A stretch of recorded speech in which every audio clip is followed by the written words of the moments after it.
think it's important not to be offended at the questions. I get a chance to change what they're saying and let them see my side of the story.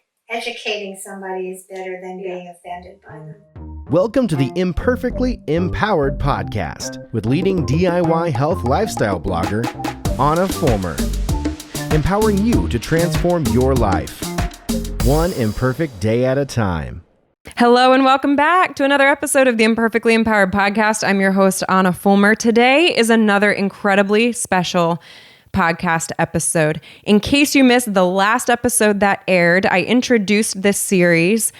Approximately a year ago at this time, I organized and hosted a local gala. It was an adoption gala. It was a fundraiser for our own adoption of a sweet little boy from the Pacific island of Samoa. But more importantly, it was a black tie affair here in Lancaster County, Pennsylvania, to give local families a platform to share their adoption stories. It was called Bring Them Home, an adoption gala to celebrate forever families. Last episode, I introduced you to the Zimmerman family. Today, I am introducing you to the Bomberger family. This is a story you do not want to miss. Talk about leaving a legacy. This is a family that boasts 3 generations of adoption. Especially what is notable is the fact that this legacy was started by a couple who not only adopted when adoption was not something that was typically done, they adopted 10 children of all different nationalities and disabilities. I am privileged to introduce you to the Bomberger family. Here's their story. We are here today with 3 generations of the Bomberger family. So we have grandmother, daughter, and granddaughter. And they also represent 3 adoptive mothers and father. And I have to point out that they are a staple in our community. You own the local hardware store here in Lititz, which is a multi-generational. That was established, like late 1800s? Am I right about 1887. That? 1887. And what generation are you now? We currently have the 6th in the business, and if my granddaughter Grace comes in the next year or 2, we'll have the 7th. The 7th. So this is a 7-generation owned and run hardware store. Well, they have also seen my children grow up at the store, as you can imagine, after renovating several houses. And I express my gratitude for our community, the way that you guys are not only personally invested doing an interview like this, but also professionally. You've been a staple in this community for so many years, and we're really grateful, speaking for my family. And my kids are grateful for the candy that you've offered on them. High generations of candy is represented there. But they love it. So this story of adoption in the Bomberger family started how many years ago? How many years ago, Andrea, was adoption first started in your family? The first child. The very first child that was adopted. Would have been Ryan, and how old is he? Turned 50 this year, so it's 50 years ago. So 50 years ago, this legacy was started. Yeah. And you have 3 children biologically. Yeah. And Dory being one of the children biologically. She's our firstborn. Firstborn. So I was thinking about this the other day. I have 3 biologically. I have an 8-year-old, 6-year-old, and a 3-year-old. And I was thinking about your story because what you all need to understand is that they have 3 children biologically, and then they have how many adopted? 10 adopted. 10, you heard that correctly. That's double digits. That's 10 children. And I was thinking, what would it take for me right now, having 3 children biologically, aside from Jesus or drugs, to alter my mindset to think I'm going to do this 10 more times. I'm going to adopt 10 more. Yeah. So where did that start? Was that something you always knew that you wanted to do? Yes. When I was 5 years old, I'm trying to think, it would have been the summer after I just turned 5. My parents broke up the marriage, and my mother had such a poor paying job she couldn't afford to keep me with her. And at the time, my grandparents didn't want her to come home with me. And so she put me out at Christ Home, that's in Paradise, until she could get on her feet. And I was out at Christ Home. My mother came to visit me. My father came occasionally to visit out there. But there were a lot of children that I was with out there that did not have people coming to visit them. And I would get so sad when my parents left, and then I would see these kids like that, and I would just feel so sad as a 5-year-old because they didn't have parents there. And Christ Home was also a Christian home, of course. Sounds that way, right? And actually at a Sunday school there, I accepted Jesus as my Savior.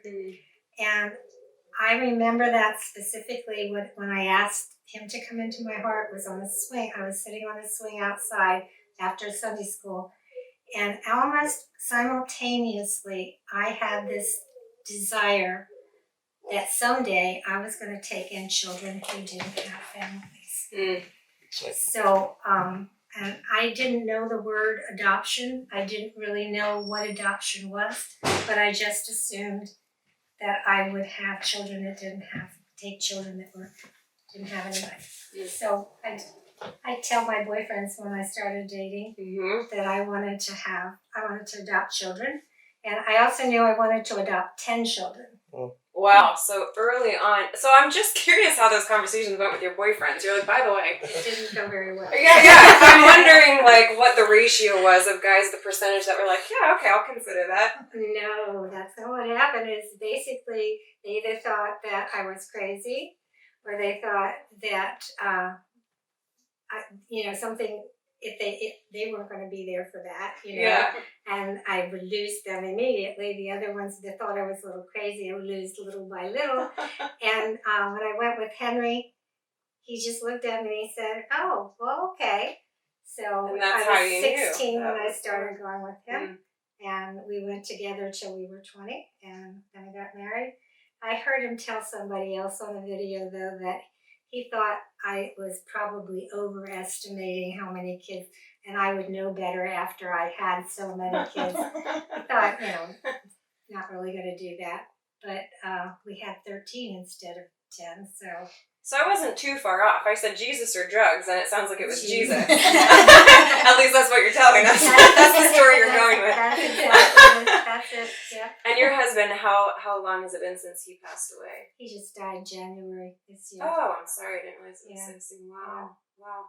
So did you have 3 children biologically and then decide to start adopting?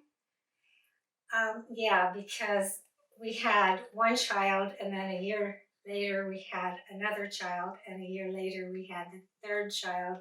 So it was like I never got a chance to adopt in between. Yeah.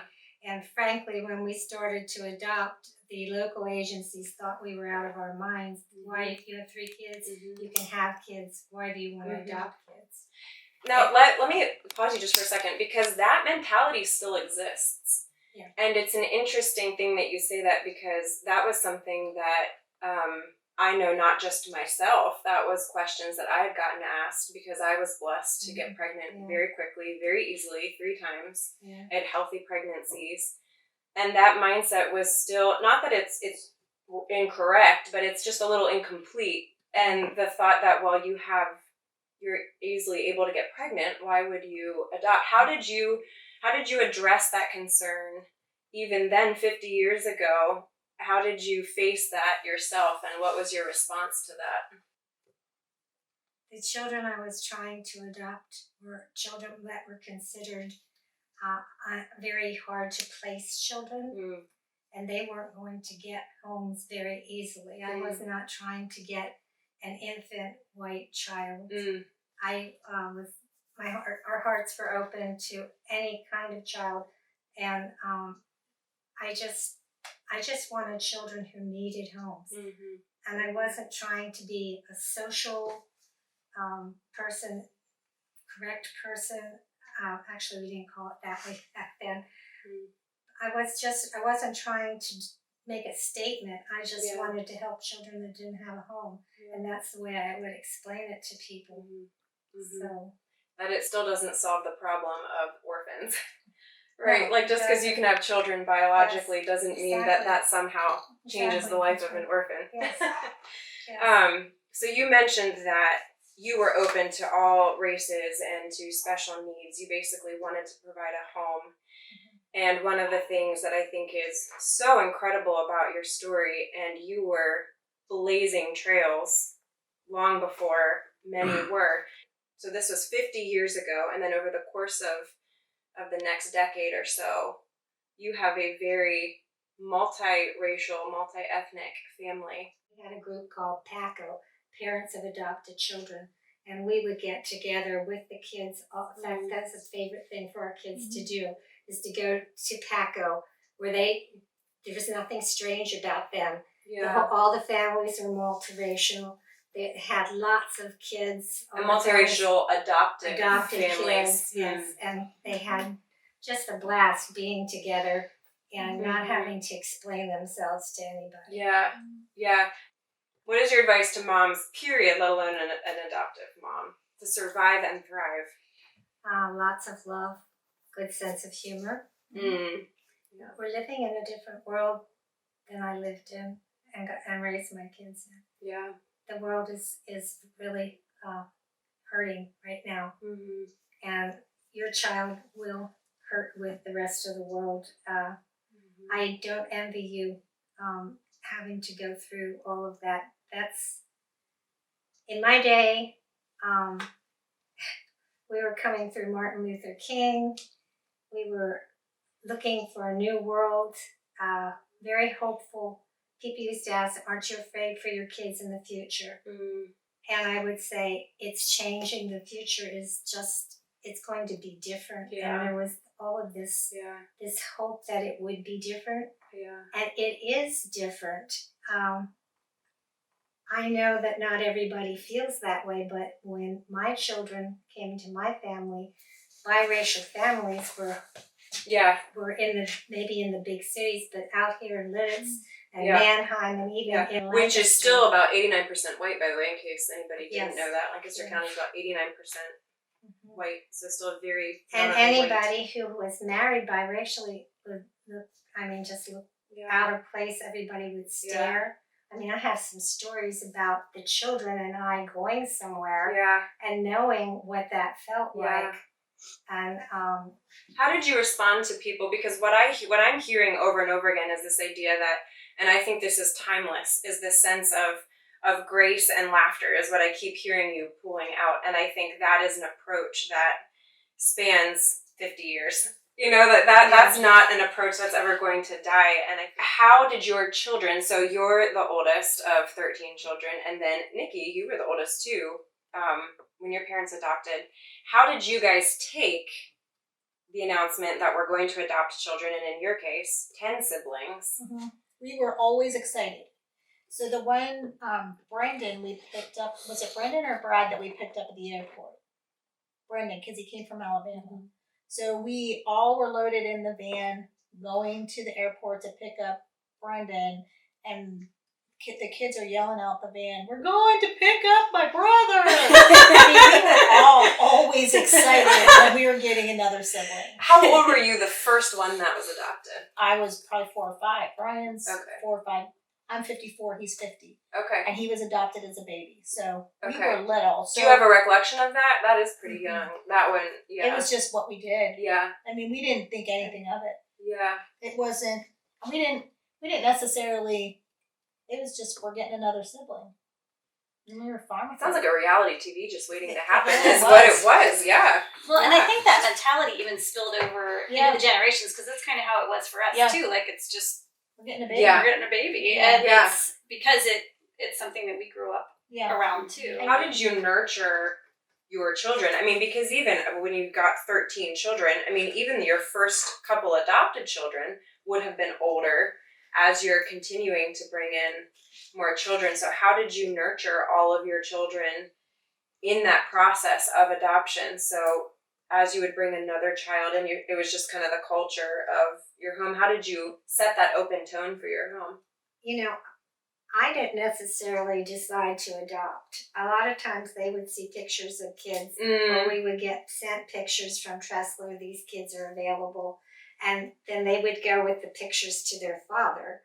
And we'd say, Henry, here's another child that needs a home. And he would just kind of, well, we'll think about it and hope that everybody would forget about it, but they would keep bugging at him, Yeah. So they had a lot to do with helping to get kids into the family. So it just, as long as they came in the middle, it just, flowed in. it was just like everybody.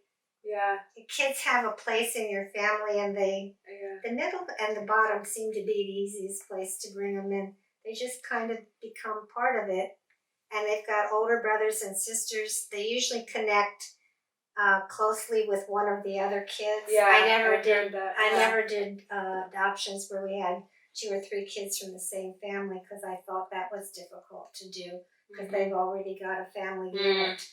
So they pick one or other of their brothers or sisters, and they feel a little bit closer to them for a while. Yeah. I love the concept that I think children, the idea of loving like children, is we make adoption so complicated. As adults, in my head, it's so complicated, and you kind of see your pros list and you see your cons list, and we're children just see it so very black and white. Oh, this is a little kid that needs a home. Why wouldn't we bring them home? Like, there's just such a simplicity, and it's really inspiring to me. Sometimes I look at my children even now, and I see the way they're already responding to their little brother who they haven't even met yet, and it's so humbling to just be like, even as a mom, that's how I need to love. I need to stop overthinking it and just you love them.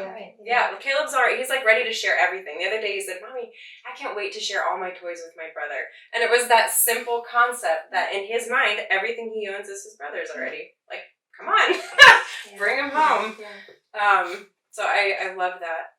So you had 3 biological, and Dory, you were the oldest.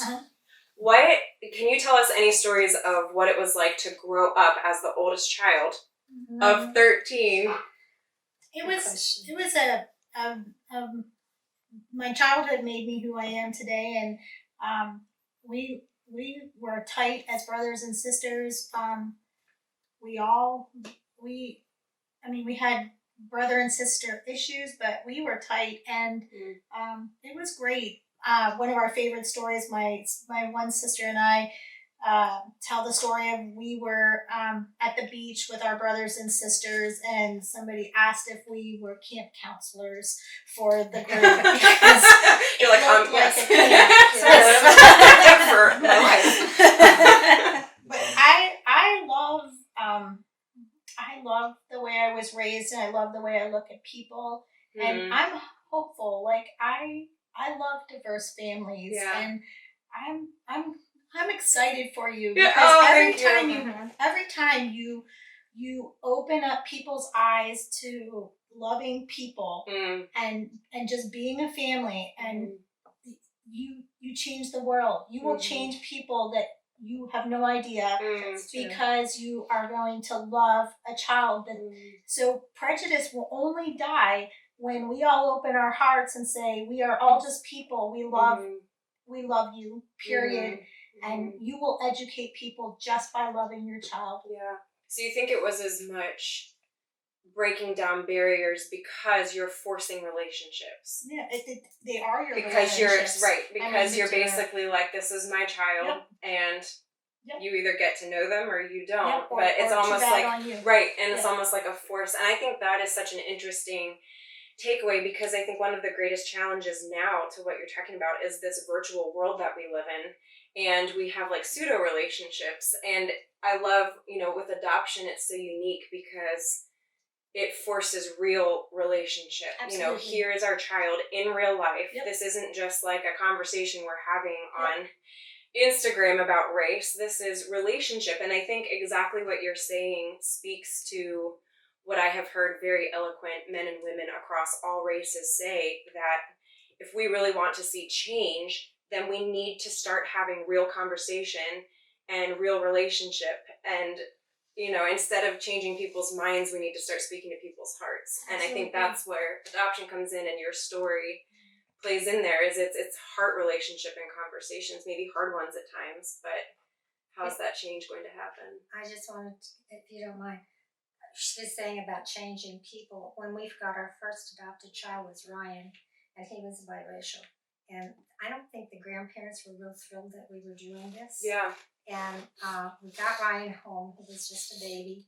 And the Henry's mother and father came over to see the new baby. And his father was holding Ryan. And he was just looking at him. It was the funniest kind of thing. He's sitting there holding him and just staring at him for about half an hour. And after that, it was like, this is just a baby. Yeah. Yeah. It's just a beautiful baby. Yeah. And after that, there was nothing more about, this was their grandchild. Yeah. And they were proud of all of them. So, Yeah. I mean, I don't know how to say it more clearly. And Yeah. it happens that way Yeah. All the time. Yeah. You build relationships. Yes. Yeah. Yeah. You break down barriers by building relationships. So then, Bob, you married into this craziness. So you were eyes wide open. So you knew what was coming. So at what point in your conversation, because then you adopted in your family, which I just told my kids today. So tomorrow is Mother's Day when we're filming this. Tomorrow is Mother's Day, and I will try not to lose it too much here. But what a legacy. You know there is something special when you've done something right because your child wants to adopt.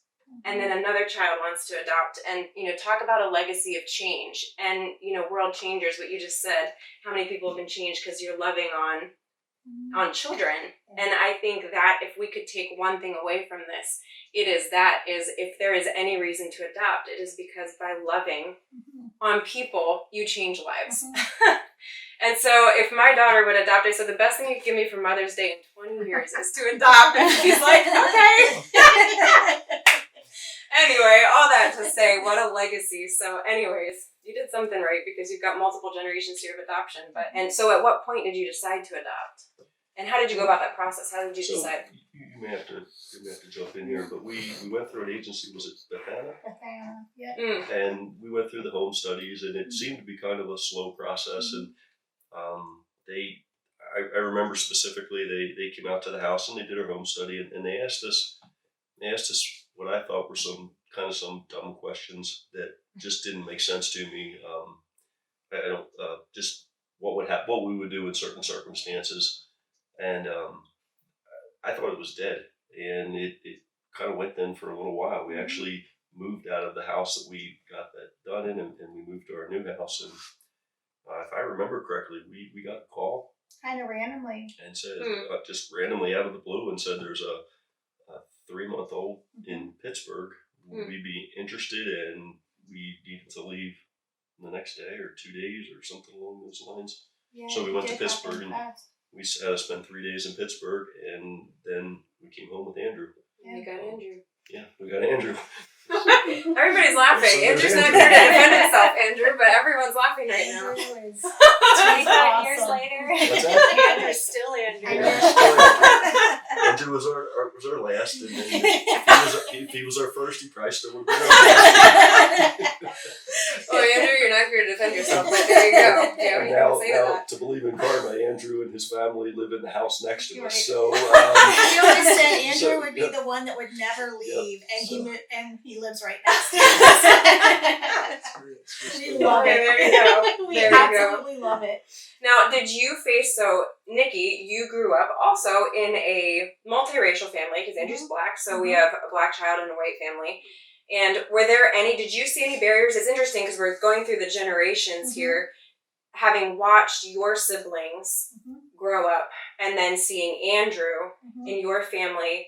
What did you notice? Did you see any type of racial issues in your generation raising a child, and how did you face that?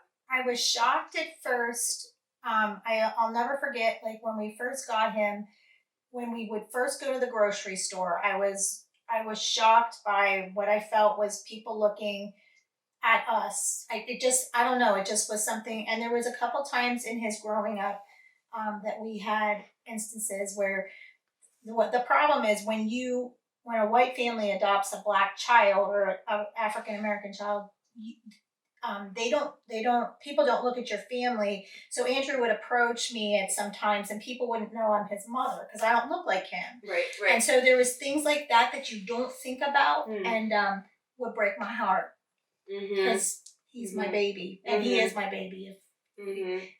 So there's things like that you will notice that'll break your heart. But well, and even if you bring, you mentioned, I love how, Andrea, you started out by, I said drugs or Jesus, and you said Jesus, which was probably the better choice.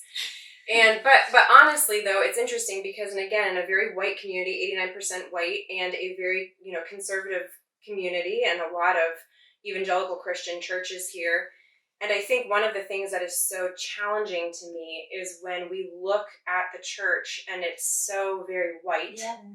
And yet in scripture, it pretty clearly says every tongue, tribe, and nation is going to bow at the feet of Jesus. And I think what I love looking at the picture of your whole family is, to me, that represents the church. That represents really, the globe and what the Bible says heaven is going to look like. And it's like, how can we take that concept and live it here on earth? And I think adoption is one of the most beautiful ways to do that.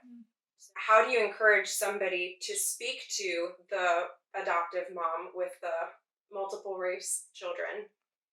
And then how do you encourage the adoptive mom with the children? Right. I think it's important not to be offended at the questions. Yes. Yeah, that's true. At first, I couldn't believe some of the things people Yeah, would yeah. say. Yeah. And then I thought, no, wait a minute. They're not trying to be offensive. Yeah. It Right. just sounds offensive Yes. to me. Yeah. And That's true. I get a chance to change Yeah. what they're saying by being, I just want to talk to them and answer their questions and let them see my side of the story. And hopefully that helps them the next time they see something like that. Yeah. I never felt anybody was particularly mean No. about it. Yeah. I wouldn't let them be mean with my kids or anything, but Right. educating somebody is better than being offended by them. Amen. And I think what I love about that point is the concept that, sometimes you feel like you're walking on eggshells, especially nowadays with the whole race conversation. And as a white, very privileged woman, I understand that concept of sometimes you just feel like you don't even want to say anything because you feel like anything that comes out of your mouth will be misconstrued as racist. Right. But I guess the concern is that then there's no conversation. There's no conversation. And so I think something that I'm already taking away so early on in this point is that some conversation is better than no conversation, because then no conversation isolates people.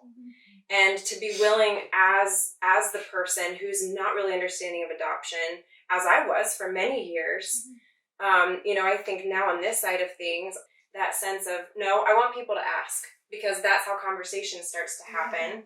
And I also want to show my son and my other children very early on that the way to actually help people is to have these open conversations. So don't be offended, show grace. And then you guys had 3 children biologically, Right. and adopted your 4th. Yeah.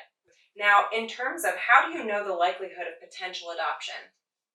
Does anybody know that? Like, if somebody's watching this and thinking, I'm interested in the maybe foster to adopt, is there, like, you get one child, is there a higher likelihood that child could potentially be available for adoption versus another child? Do you have any sense of that when they come into your home? So the way it works in Pennsylvania right now in our foster system, a biological parent has a minimum of 15 months before they could even start the process of terminating parental rights.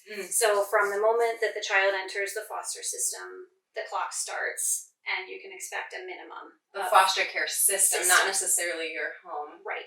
Interesting. Right, the system. So you can, minimum of 15 months. Usually they say it can be up to 2 years. But so then you can gauge it a little bit depending on, Right. Now with James, he was coming into the system starting at 0. So we knew that we were looking at a minimum of 15 months and probably longer before. You had any idea of. Right. Yeah. Before even rights were terminated, and then the adoption process would start. So the whole concept of fear with adoption are so closely related. I think that is the number one reason that the barrier to adoption may be aside from money, is the concept of just fear and uncertainty. And I love, there's just multiple testimonies here of, you know, you walk forward by faith and with patience and with grace and with laughter. If there is one thing, if you could briefly say one thing that you wish the general public understood about adoption, what would it be? I would say that again, I think that in reaching out and being willing to adopt, it breaks barriers, period. And like you, Anna, you and your husband are breaking a barrier in your own families. Other people will adopt because you adopted, and that's like it's a neat spiral. And yeah, that's because you help them break the fear barrier. and just by living, again, not necessarily just by living, it'll, because you're gonna have good times, you're gonna have bad times, like every family. That's life. But when other people see you live it out, then they're not as afraid. They're like, okay, yeah. So Personally, I would say, and this is my personal belief, adoption is God's heart, because He adopts us into His family. And He does that through Jesus. And I don't think He doesn't call everybody to do that, but it's a blessing. I wouldn't change anything. We've had lots and lots of problems. We're not a perfect family by any means. I could tell you stories about our family that would just make your hair turn, but they were growing up. They had, some of them came as older children and with lots of problems with what happened to them before, and they had to work through that, and I wouldn't change a thing. I'd do it all over again. Just like Jesus did for us. Lots of imperfections, saved by grace. It's the same thing. Yeah, Yes. amen. I think the big thing, it's a journey. It's a journey that we're still on. And, it started 3.5 years ago. We adopted him a year ago. But it's still this process that we're working through. It doesn't everything doesn't just magically, all come together on that gotcha day or, whatever. When you bring the child home, it's just been this journey that will continue, and, we'll have our up times and we'll have our more difficult times, and it's a process. But the idea that the process, just because it's a hard one, doesn't mean it's a bad one. Right. And, I think we in the other interview, this idea in our culture that, well, once it gets hard, it must not be right. And we just want to skip the struggle. But again, hearing testimony after testimony that perhaps the greatest things in life are actually the ones that you really have to work for, including relationships. And maybe some of those are the hardest, the hardest thing to work for. Well, I am so grateful that each of you were willing to share your story. And Bob, you got roped into this, this lone man. it's a good one. But truly, I am so grateful for your story. And again, I pray the same legacy over my family. And as you said, Andrea, that the bottom line is when it's all said and done, I agree with you. I think adoption is God's heart, and I thank you for your obedience, and you've been an inspiration to me, and I pray that 50 years later, I'll be sitting where she's sitting. I'm going to stop right there before I lose it. With 13 kids. Well, yeah, let's rewind.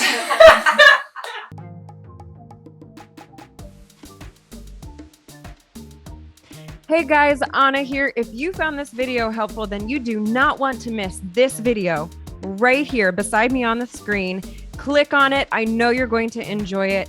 You guys remember, you cannot be redefined, only redeveloped, one imperfect day at a time.